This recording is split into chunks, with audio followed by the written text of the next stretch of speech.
The problem with miracles is that they are not based upon material causes for material effects. They are based upon a non-material cause for a material effect. In other words, you can't reproduce them and you can't falsify them.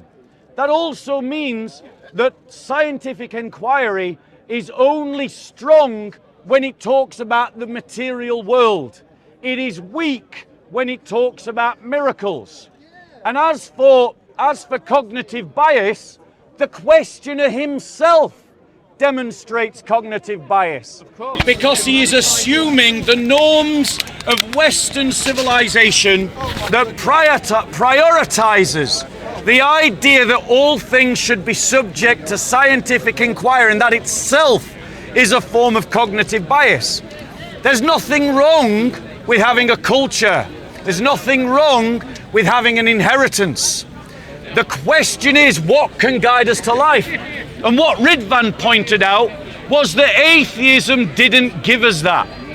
It basically says that the world is meaning, that you are dust and you shall return unto dust, and that is the fullness of your life. But yet we encounter a world that is full of meaning. And if it is full of meaning, brothers and sisters, that contradicts the atheistic worldview. The atheistic worldview is not sufficient to explain the experience of life. And atheists themselves live in contradiction to it. Do you want to... Wait, no. Okay, I want to just talk about one aspect here. So in the question, there was one element, which is actually a very popular narrative that is mostly repeated online in online circles. It is something about there are 3,000 different religions, or variations of this are that there are so many thousands of gods. So which one? I want to address one thing about this. Now, it might seem very impressive on the surface among online atheists, for example, to ask this question, but there are so many thousands of gods, which one? Or there are so many thousands of religions, which one? Well, over 50% of the human population on this planet believes in a religion, in a religion that is related to the Bible message, or to the Abrahamic God, to the God of Abraham. Now, I wouldn't call Islam necessarily an Abrahamic religion. I wouldn't even say that Muslims believe in the God of Abraham or in the God of the Bible.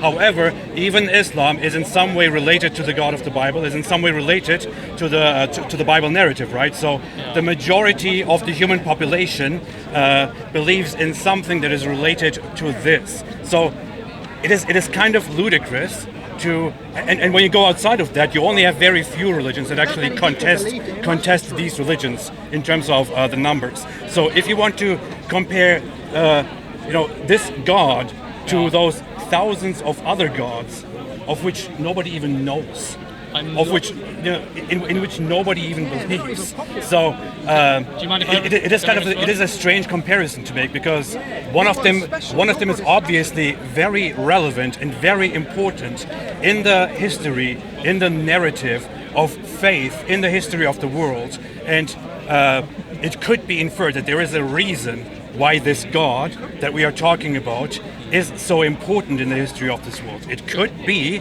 that this God relates to actual truths, as opposed to so many other entities or alleged beings that are not about truth and that nobody knows about, and that do not play a role in the world. And there are some people who spend their miserable existence, like this guy here, for example, who just talk about, oh, really? I'm not doing really. I'm trying to point out. Can I respond on your point? Yeah, sure. Would that be okay? So to respond on your point. Talk to everybody, bro. Sorry. Okay, loud. Okay, I'm happy to accept Christianity is an preeminent religion. And I'll respond to them. it communicates a lot of moral, ethical, and potentially metaphysical truths. So respect. Okay, so far, sorry. However, simultaneously, all I was trying to point out was its evidence is anecdotal. Yes, as a point of fact. It doesn't mean the evidence is wrong, but it should be taken in the epistemological context it exists in, which is it's anecdotal. So effectively it's a form of hearsay. Yeah? Can I respond? Sure, let me respond to your point as well. However, so that when we're talking about miracles, Bob is quite right that Scientists deal with physics, they deal with matter and energy. Miracles, I think I'm quoting you correctly, they are not caused by physical things. I think he said that, and I think you're correct in the supposition. If your premise is true, I go with it. However, the effects that they have are physical. For example, a man walking on water, that is empirically measurable. So you have to return to the question. Guys? Hello? I'm listening. Okay, sorry. I'm now chucking back a question to you guys. What is your given that miracles manifest at a physical level, even though they may have a metaphysical cause, what is your best empirical evidence for miracles? And I think if you're honest, the answer is going to be not a lot. That doesn't mean you're wrong, it's just honest. So therefore what you have is an anecdotal text of people who you may want to take seriously and they may be correct. And then you've got a lot of inferential arguments, like the cosmological argument, etc., which you can add into the equation. That's honest as well. But at the purely empirical level, none of these 3,000 religions have got really very much to say about. That doesn't mean they're wrong. Is that fair? Okay, so allow us to reply. Firstly, there's absolutely nothing wrong with anecdotal evidence. We literally send people to prison for the rest of their lives on the basis of anecdotal evidence. We live our lives every day on anecdotal evidence. Countless matters are demonstrated through anecdotal evidence. The reality is that anecdotal evidence is the main form of evidence that we all use. The idea of empirical evidence within a structured system is something that only emerged in around the 1800s and the 1900s and you get the first glimpses of it in the late 1600s. Started to develop through the 1700s inside a Christian milieu. In other words, you wouldn't have modern science if it wasn't for Christianity. Right. You can thank Christians later. Yes. Now, ladies and gentlemen. The reality of the resurrection is based upon the transformation of the apostles' lives. The apostles lived in a time when they did not believe that a single individual would be resurrected. They believed in a general resurrection, but not in a singular resurrection.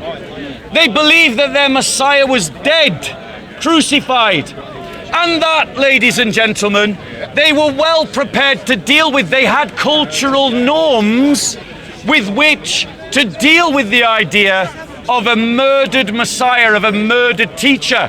They would venerate his tomb. They would honor his teachings. They'd already done that with the prophets before. They did that with their great rabbis. But something happened that dramatically changed their lives, including the Apostle Paul, who went from persecuting the church to being one of its chief missionaries. Right. Now, ladies and gentlemen, imagine that you're going through a field and you see a light zipping from left to right, backwards and forwards, and then it shoots up in the air. What do you think that you've seen? Most people will go, a UFO, because culturally we've been conditioned to think that that's what might be happening. But, ladies and gentlemen, something happened to the first apostles that radically changed their worldview. He asked for evidence of miracles. There's countless examples where doctors have said, you've been cured and we don't know why. That are connected to people praying. I personally know of at least 2 people, disabled and in a wheelchair, who through prayer have got up and walked again. One of them used to come to this park, and if memory serves me correct, the other one is Wes Huff, and I'm sorry, Wes, if I've got the name, I've got you mixed up with someone else. But the point is, there are documented miracles. Ladies and gentlemen, my question for this brother, after Ridvan responds, is this. What happened to the Apostle Paul for him to go from chief Christophobe from chief persecutor of the church to being its chief evangelist. What changed his mind to the point that he died for the religion that he persecuted? What changed him? Explain that for us. Ridvan, do you want to reply? I want to just say very few things. One of them is the early history of Christianity is very well known historically to be a history of persecution, of being persecuted, of dying for the faith. Unlike Islam, for example, which is an imperialist religion, which started out as a religion of conquest and bloodshed, Christianity started out as a religion of going and preaching, putting your life on the line, being brutally murdered, and then others continuing, knowing that they are going to die as well. I recently came across, as a new Christian, the story of Ignatius of Antioch, also known as Saint Ignatius, who knew that he was going to be sent to his death. Despite that, on his way to his death, he wrote very famous letters in which he expressed his love for Christ, in which he expressed his love for the people, for the church, and he begged not to be saved, not to be spared from death, not to be saved from his death, because it was the best thing he could experience. This is how the early Christians were. This is how the apostles were. This is what the disciples experienced. They died for the truth. Most of them were killed somehow. They died for the truth. They died for what they believed to be true. And most of these early Christians died not only for what they heard to be true, they died for what they knew to be true, what they directly heard from Christ himself, what they heard from the contemporaries of Christ himself, what they directly witnessed, what they directly saw. They died for what they knew to be true, and they couldn't be convinced otherwise. Now, when it comes to the whole issue of empirical evidence, I have to say one thing. There is a great sickness, a great disease, if you will, in the West that has recently formed, quite recently, that is an over-reliance on the human mind and on empirical evidence about every single thing. And you always go with it. You think, the evidence points at this, so I'm going to accept this as truth. Later on, you have the evidence changing and pointing at something else, so you want to go for that. And you say, okay, actually this theory is true. Okay, so there are some modifications, actually this theory is true, and so on. There was a great reliance on the human mind and on the arrogance of man himself, who acts as if he can figure everything out, when for thousands of years most people were ignorant of the world, of what's outside the world, of what's underneath the waters, and so on.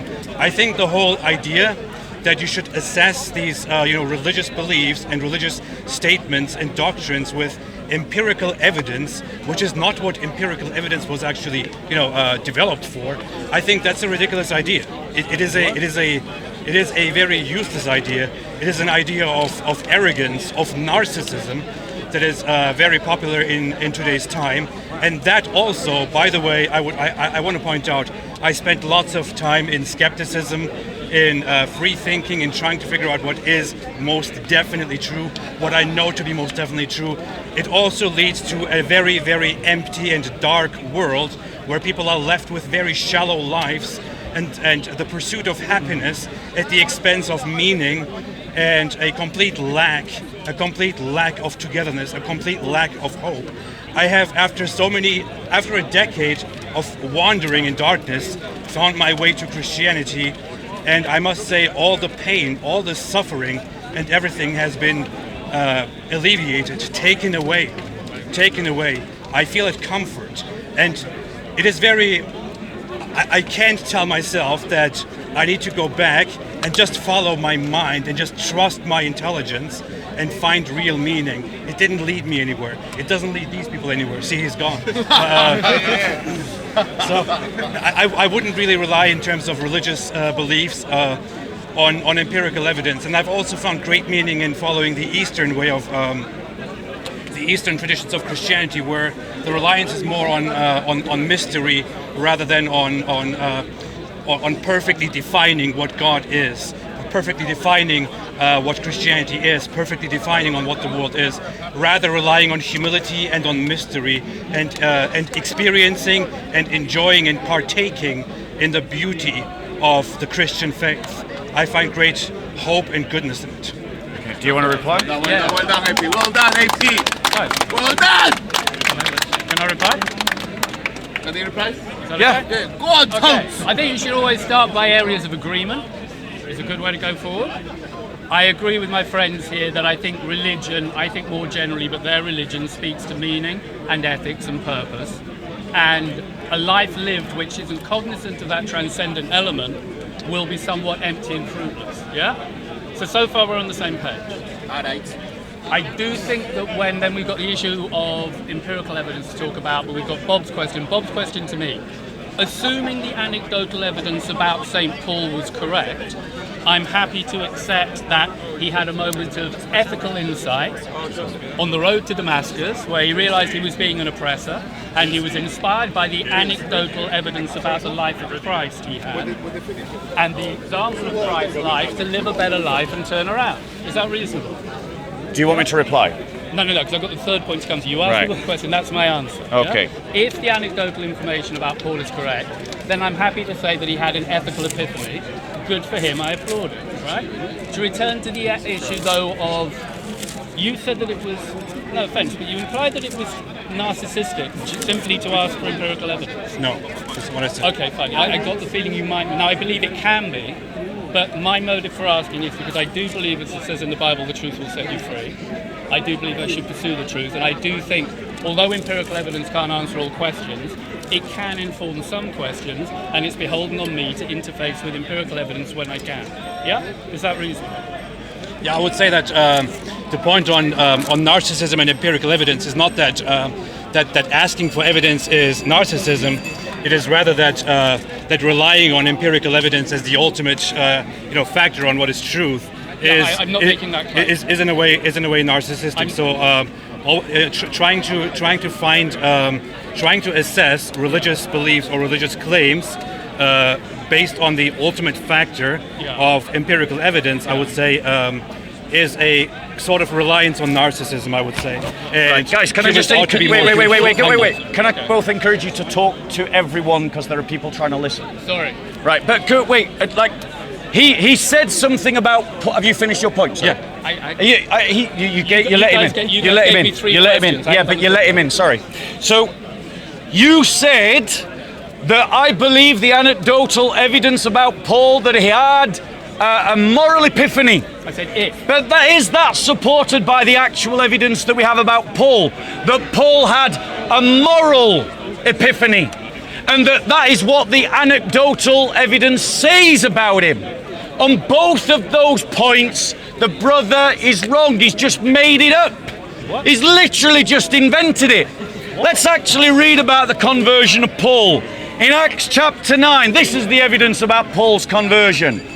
Now Saul, still breathing threats and murder against the disciples of the Lord, went to the high priest and asked for letters from him to the synagogues at Damascus, so that if he found any belonging to the way, both men and women, he might bring them bound to Jerusalem.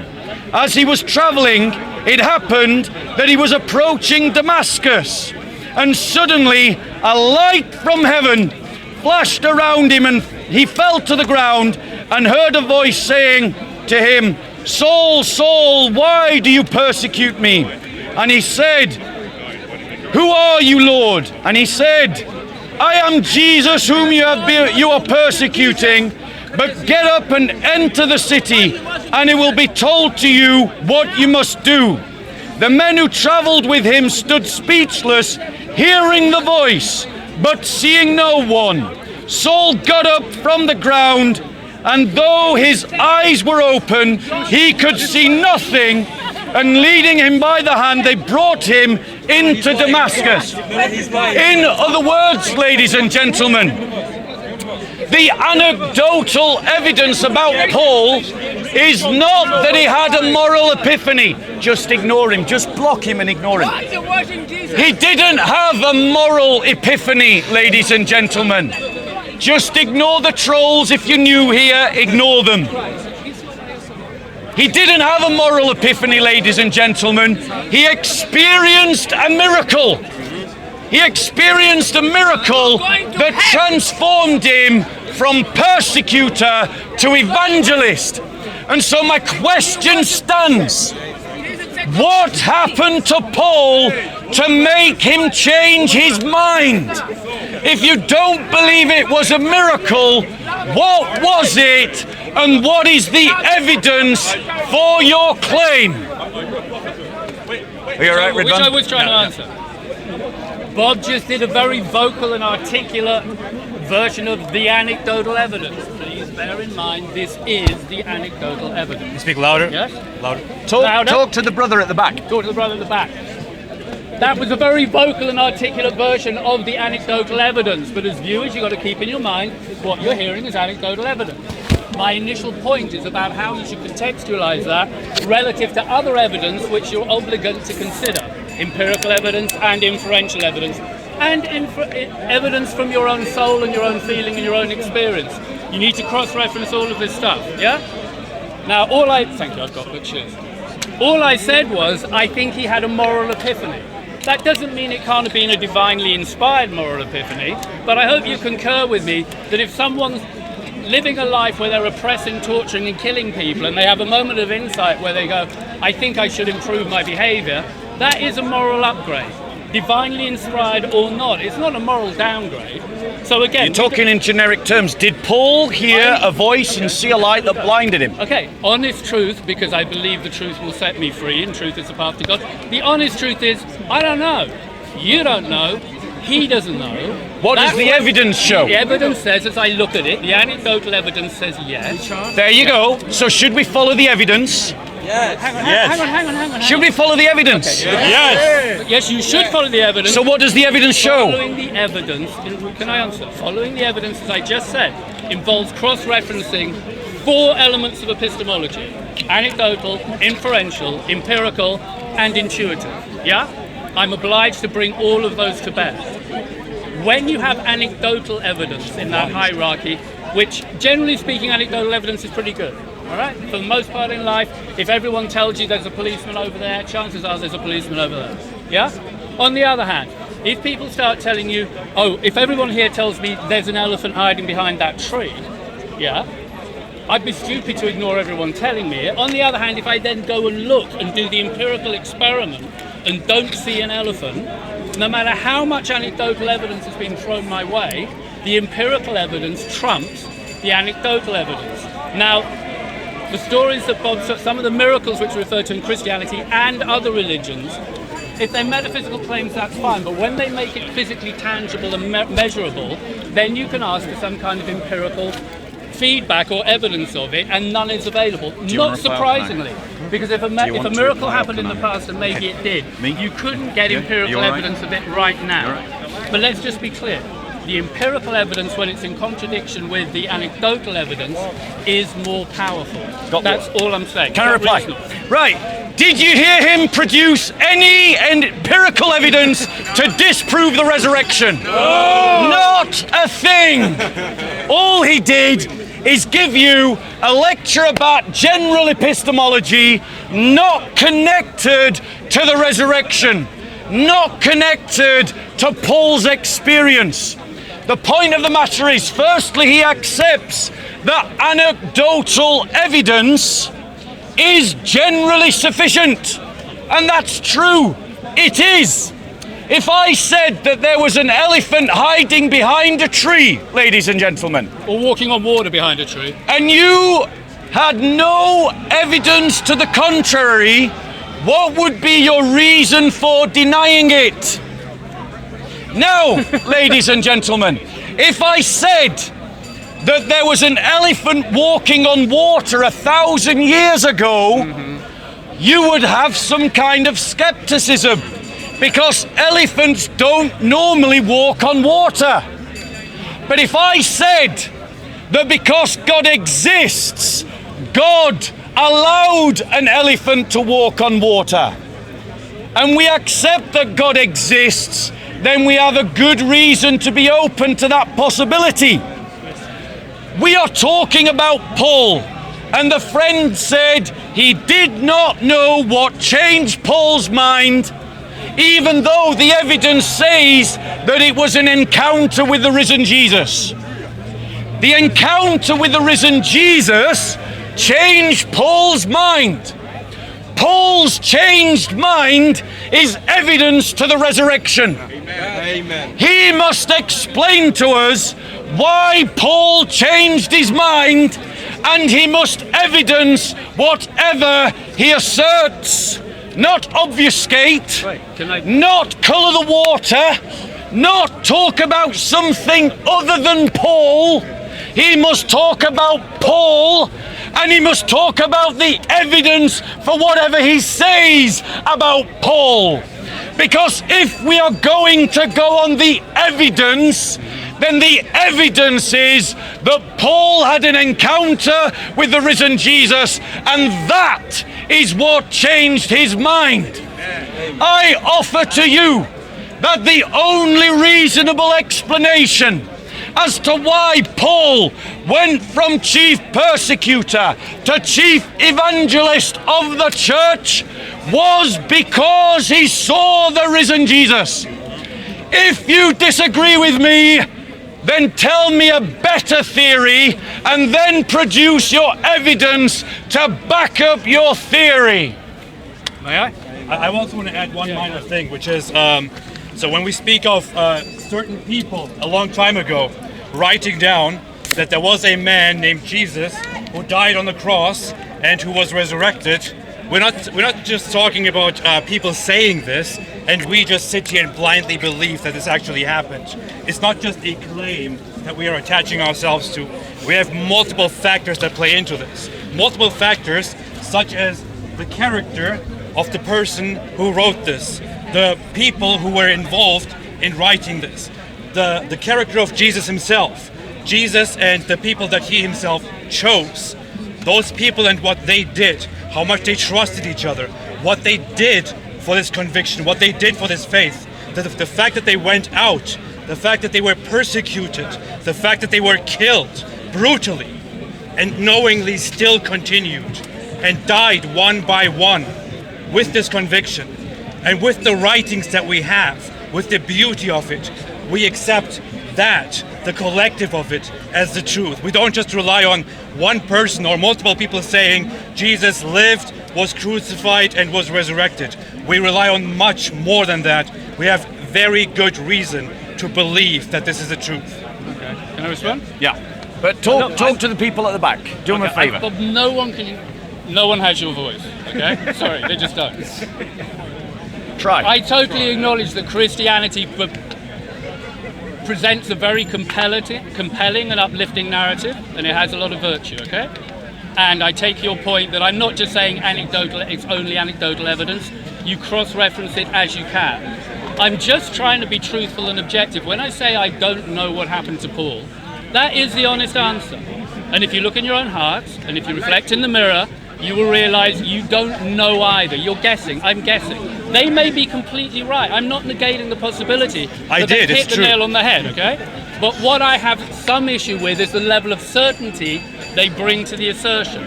Now, Bob said I didn't bring any empirical evidence for my argument, but I quite clearly said beforehand there are 4 levels of epistemological argument that you can bring to bear. Anecdotal, which is what they've consistently brought for the most part, but they brought in some inferential. Empirical, they brought none, nor have I. Okay? Neither of us has brought any empirical evidence here. And inferential, which is what I did bring to bear and I'm bringing to bear now. What you're watching right now is a discourse in inference between 2 groups of people. We're not giving you any empirical evidence, we're not doing any predictive experiments with matter or energy, and okay, Bob is quoting anecdotal stuff to support his case, and that's not immaterial. I can only reiterate that when the different hierarchies of evidence come in conflict, for example, if half the people here, if everybody here tells me there's an elephant behind the tree, I should check it empirically, and if empirically there's no elephant, I can ignore your anecdotal evidence, yeah?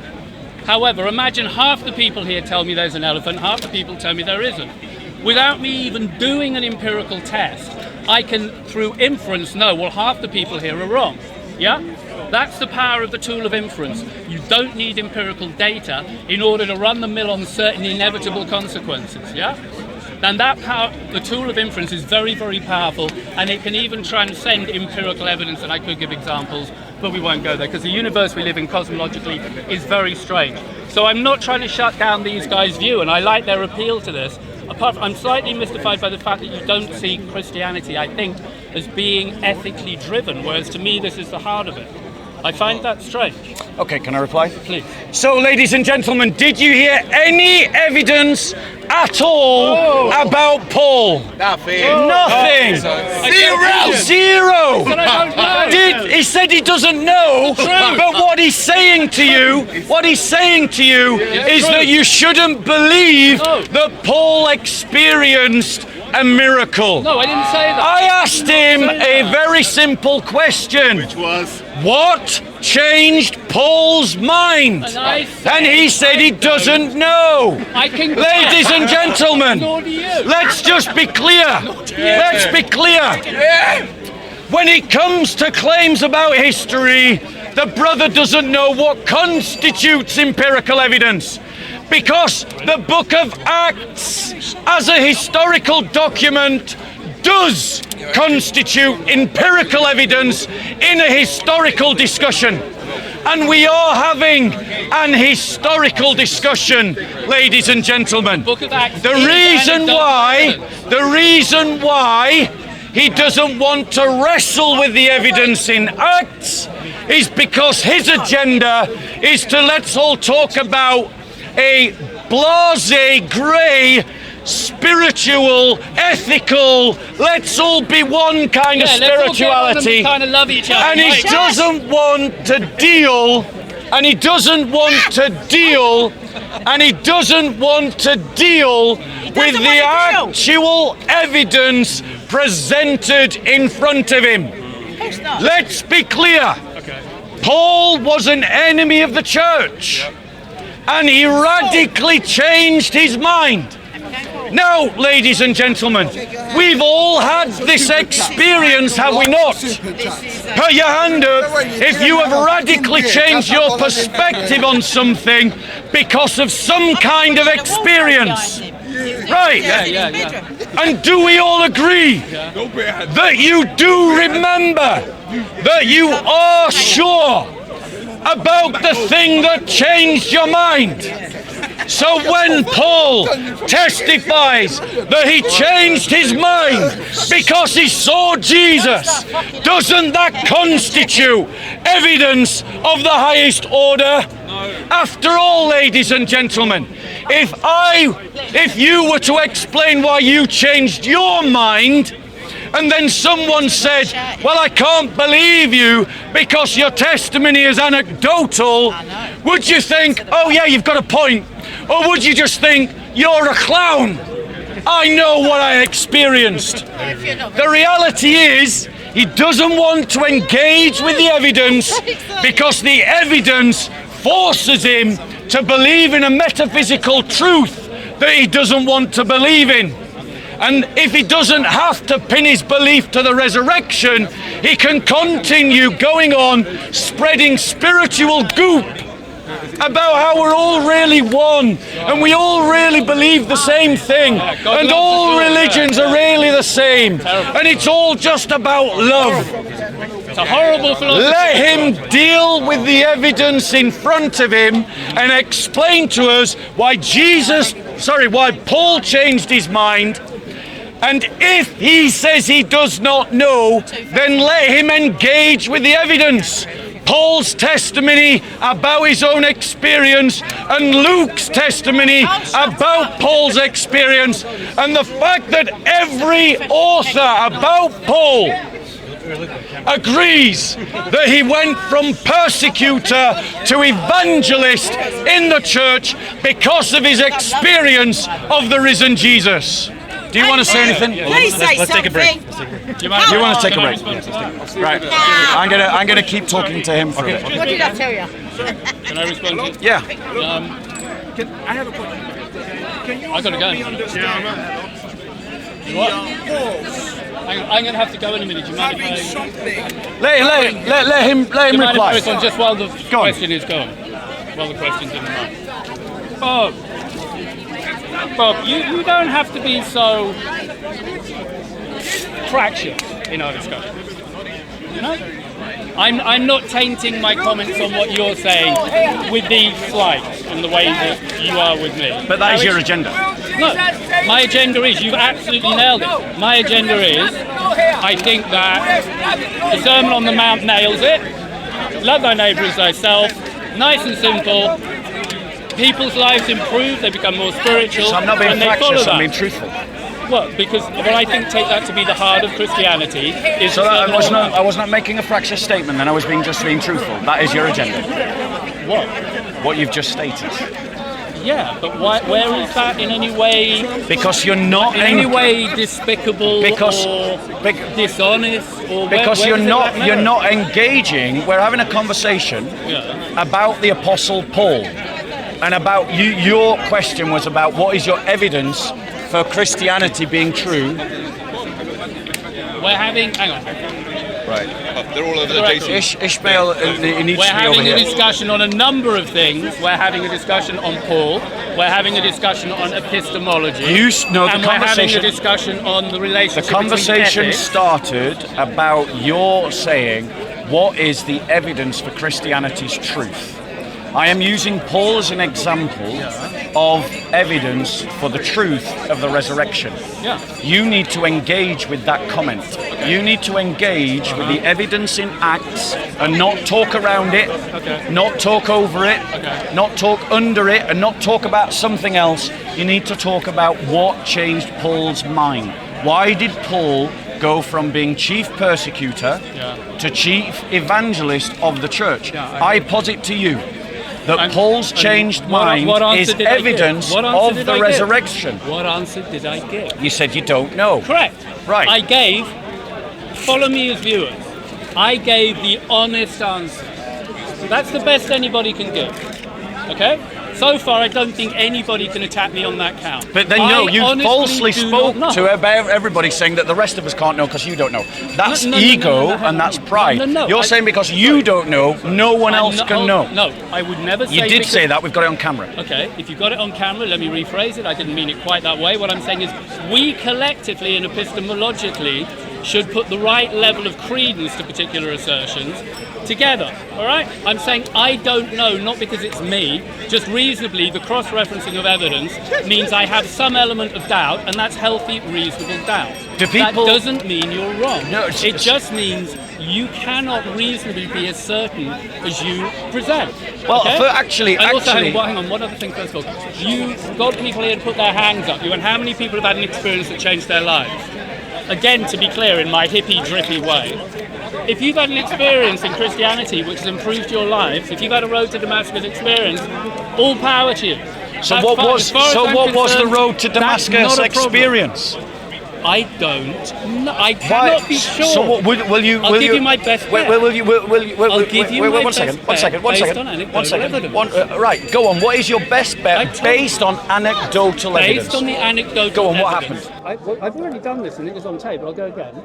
If the anecdotal evidence is literally true, then my best bet is at minimum what I can say is he had a moral epiphany. That's not what the anecdotal evidence says. What I just said. But that's not what the anecdotal evidence says. It's implicit in that morality. Is not what the anecdotal evidence says. So what you're saying is, He didn't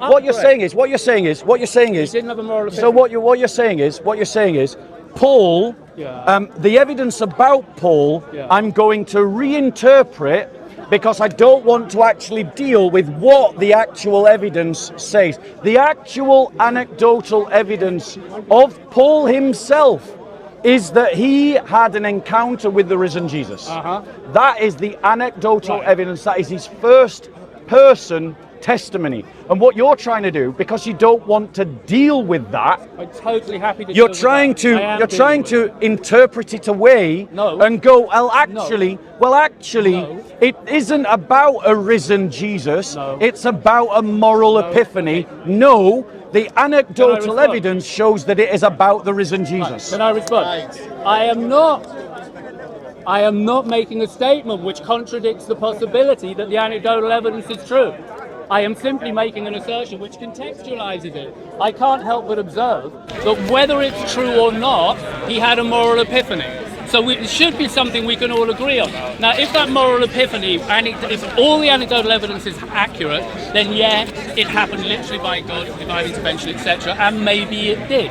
But even if it didn't, I would double down to defend the Christian narrative by going, can we at least, whether you're an atheist, a Muslim, whoever you are, at least agree that whatever the hell happened to Paul on the road to Damascus constitutes a moral upgrade? Can we collectively agree on that? Then we can micromanage the details. I'm trying to constantly find points of agreement, yeah? Not because I'm being disingenuous, but I do infer in these religions and Christianity and the Sermon on the Mount the notion that we are all equal in the eyes of God, that we should all treat one another with that equality. The truth will set you free, and I'm trying to speak to that spirit. But the point is, you're ignoring. What you're doing is you're trying to capture Christianity for your own agenda. No, because I don't want you to do that. I don't want you to do that. Jesus warned us that there would be people that come as wolves dressed as sheep. I'm a wolf. And this is what he's talking about. People who want to capture Christianity, die away the importance of Jesus, die away the importance of the resurrection, and say that we should unite. Yeah. And if you keep interrupting me, I'll start interrupting you. Okay, but we could share the space. If, ladies and gentlemen, his agenda is to die away the importance of Jesus, the salvific work of Jesus, and the significance of Jesus, to push some humanitarian agenda, which he admits by his words is his real cause here. Jesus was a great humanitarian. And this is why we should pressure him to deal with the evidence, because he wants to talk around Paul's experience. Because let's put it this way, and I challenge you to answer this question.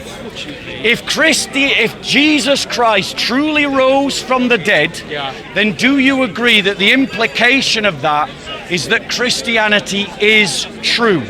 And if Christianity is true, that any truth claim that contradicts Christianity, therefore, logically, rationally, must be false. Okay, can I answer? Yeah. Okay. Pay attention to what Bob's saying here. Be objective, right? He's given me an if statement. If Jesus resurrected, does it mean Christianity is true? I'm happy to work with the assumption if Jesus resurrected. If Jesus resurrected, it definitely has consequences and speaks to the credibility of Christianity. What are those consequences? Let me respond. What are the consequences? Let me respond. Okay? But you need to nail down now what you mean by Christianity, because it is, whether Bob likes it or not, a broad church of interpretation. So which particular version of Christianity are you speaking to? Utilitarian? Utilitarian isn't Christianity. Sorry, no, Unitarian. Unitarian isn't Christianity. There are people who will self-identify. You probably identify as a Christian, but nobody believes you. Don't nitpick on the point. There are people who No, self-identify it's as important. Christians who will claim to be Unitarians. They're not Christian. Bob, you yourself are an annihilationist, which means you're not running with the herd on this one. And I respect Annihilationism is not a central doctrine of Christianity. Right, nonetheless, Bob's own view is not totally within the mainstream, okay? We know this because we had a previous debate where I commend Bob on this. I seriously do. We had a debate in which he did two things which I found very encouraging. Bro, you're getting off the point. No, I'm not. Just go fact check. Get on to the point. He does embrace evolution, which was an upgrade. I believe in evolution, the Big Bang, and I do believe in annihilationism. Done. Right, now come back to the point about the resurrection. Come on. Your question was, if Jesus resurrected, what's about Christianity? Thank you. I'm happy with the if Jesus. The Christianity What are the consequences of that? I am pointing out to your viewers, there are different denominations, as demonstrated by the fact that some Christians don't believe in evolution. Bob does. Some Christians are not about the resurrection. Bob is. Not about the resurrection. Some are Unitarians.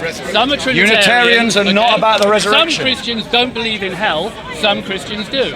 I happen to be one who thinks the whole Trinity unity thing is small print. You can get the Christian message without diving into this over-intellectualized stuff. This is not a hyper-intellectual religion. All right, let me reply to that point, because the reality is, Christianity is not a democracy. It isn't decided by vote what Christianity is. There are authorities that tell us what Christianity is. And if you disagree with those authorities, you are not a Christian.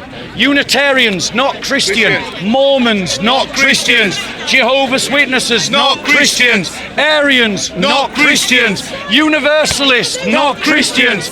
The reality is, ladies and gentlemen, he is still avoiding the discussion about what changed Paul's mind. He has not addressed the question. He has not addressed the question. He has not addressed the question about what are the consequences if Jesus rose from the dead. Let me answer both of those questions for him. I did. As to the first and Paul's testimony about the resurrection, let's be clear.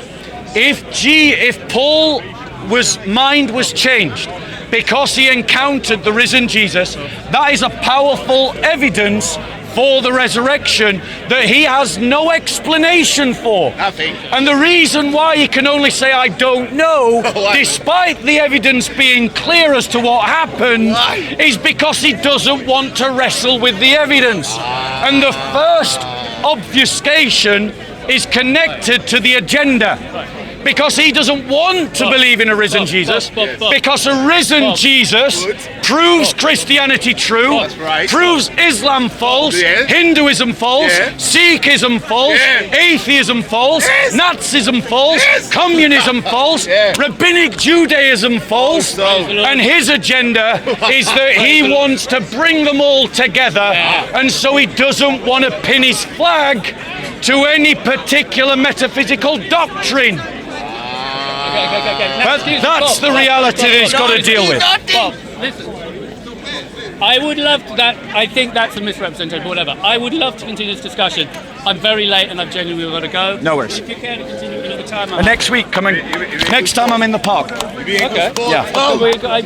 Okay, now off camera, I'd like to talk to Bob for 60 seconds before I go, if that's okay? Right, because I think conversations off camera are often more constructive than conversations on camera. Here you go, that's a gift for you. Thank you very much. Right, off camera. Would you care to come just for 1 second? No. Record. Just for 60 seconds. I've got No, bro, what is it you want to say? Not on camera. They can delete edit it. Everybody don't put this up. Right, what is it you want to say? Cut. Thank you for the Anyway, look after yourself. But the point is, bro, this agenda is not one that we share. I'm not interested in hippie religion. This is what I'm going. I think we do share an agenda. You've just misunderstood some of your own religion. I know you're not going to like that, but that is what I genuinely believe. Well, you're going to have to prove it.